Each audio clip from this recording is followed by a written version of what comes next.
అయినా మీరు ఇంకొక మాట కూడా గమనించాలా, ఇవాళ బీజేపీ వ్యతిరేకులుగా ఉన్న మిత్రులు కాంగ్రెస్ బీజేపీ కూడబలుక్కొని మాట్లాడుతున్నాయి, కూడబలుక్కొని ఒకటైతా ఉన్నాయి. గమనించండి, మొన్న శాసన మండలి 2 స్థానాలు ఖాళీ అయినాయి. కడియం శ్రీహరి గారు, కౌశిక్ రెడ్డి గారు ఇద్దరు ఎమ్మెల్సీలు ఎమ్మెల్యేలు అయినరు. ఎలక్షన్లు నిలబడి ఇద్దరు రాజీనామా చేసిరు.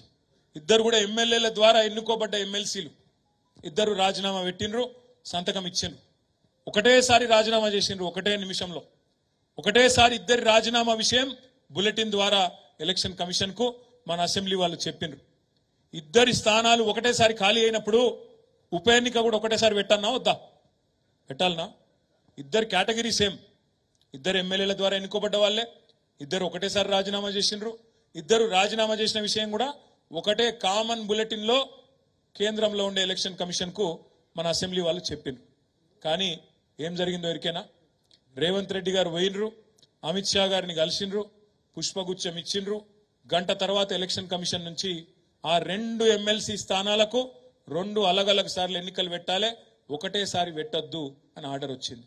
ఒకటేసారి పెడితే ఏమైతుండే? చెరొకటి వస్తుండే కాంగ్రెస్ కు బీఆర్ఎస్ కు. కానీ 2 అలగలగ పెడితే ఏమైంది? 2 కాంగ్రెస్కే పోయినాయి. ఇవాళ ఇది పరిస్థితి. కాంగ్రెస్ బీజేపీ అండర్స్టాండింగ్ ఎంత దృఢంగా ఉందో వాళ్ళ ఫెవికాల్ బంధం దాన్ని బట్టే మీరు చెప్పచ్చు. నిన్న మీరు చూసిండ్రు, మనం ప్రొఫెసర్ దాసోజు శ్రవణ్ గారు తెలంగాణ ఉద్యమంలో పనిచేసిన మరి మిత్రుడు, మీ అందరికీ సుపరిచితుడు, టీవీలలో చూసే ఉంటారు. శ్రవణ్ గారిని గట్టిగా మాట్లాడతాడు, ఒక ప్రొఫెసరు, చదువుకున్న ఆయన, మంచి వ్యక్తి.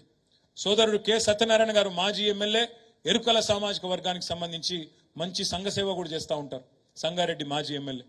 ఇద్దరి పేర్లు మనం 4 నెలల కిందట కేబినెట్ లో తీర్మానం చేసి మన ప్రభుత్వం ఉన్నప్పుడు గవర్నర్ గారికి పంపించినాం.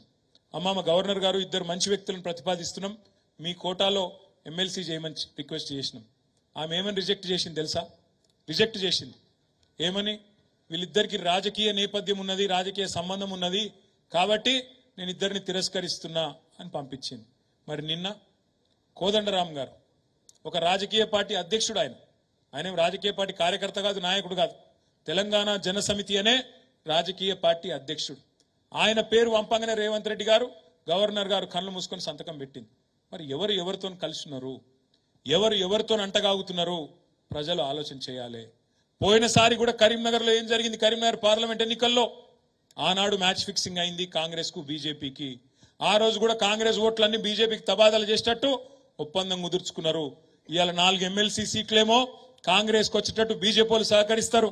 ఇక్కడ 4 ఎంపీ సీట్లలో డమ్మీ అభ్యర్థులను కాంగ్రెస్ వాళ్ళని పెట్టి కరీంనగర్, నిజామాబాద్, ఆదిలాబాద్, సికింద్రాబాద్ లాంటి ప్లేసుల్లో డమ్మీ కాంగ్రెస్ వాళ్ళని పెట్టి ఆ ఓట్లన్నీ బీజేపీకి మళ్ళించేటట్టు ఇక్కడ ఒప్పందాలు జరుగుతాయి, లోపాకారి ఒప్పందాలు. అందుకే అప్రమత్తంగా ఉండాలి. పోయినసారి జరిగిన మోసం 2019లో ఈసారి జరగవద్దు అంటే గల్లీ గల్లీలో, గ్రామ గ్రామంలో, ప్రతి డివిజన్ లో, ప్రతి బస్తీలో చర్చ పెట్టాలి. వీళ్ళిద్దరు ఏ రకమైన అనైతిక పరమైన లోపాయకారి ఒప్పందం పెట్టుకున్నారో తప్పకుండా ప్రజలకు విడమర్చి చెప్పాలని చెప్పి కూడా నేను మిమ్మల్ని కోరుతున్నా.